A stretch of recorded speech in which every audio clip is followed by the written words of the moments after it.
ডিমৌৰ ব্যৱসায় প্ৰতিষ্ঠানলৈ পৌৰসভাৰ জাননী ডিমৌৰ ব্যৱসায় প্ৰতিষ্ঠানসমূহত লগোৱা নামৰ ফলকত অসমীয়া ভাষা ব্যৱহাৰৰ জাননী জাৰি পৌৰসভাই বিগত কেইবাদিনৰ আগতে ডিমৌৰ ব্যৱসায় প্ৰতিষ্ঠানৰ নামৰ ফলকসমূহ অসমীয়া ভাষাত লিখিবলৈ জাননী জাৰি কৰিছিল 13 নং ডিমৌ পৌৰসভাই কিন্তু পৌৰসভাৰ জাননী অমান্য কৰি ডিমৌৰ এই ব্যৱসায় প্ৰতিষ্ঠানসমূহে আজি পৰ্যন্ত নিলিখিলে অসমীয়া নামফলক পৌৰসভাৰ জাননীৰ পিছতো গাৰ নাই ব্যৱসায় প্ৰতিষ্ঠানসমূহৰ মালিকপক্ষ সেয়ে আজি ডিমৌ পৌৰসভাৰ কাৰ্যবাহী বিষয়া Mrityunjay Bharali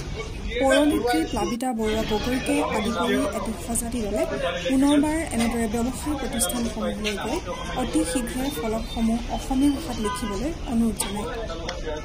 news desk report Dimow news 24/7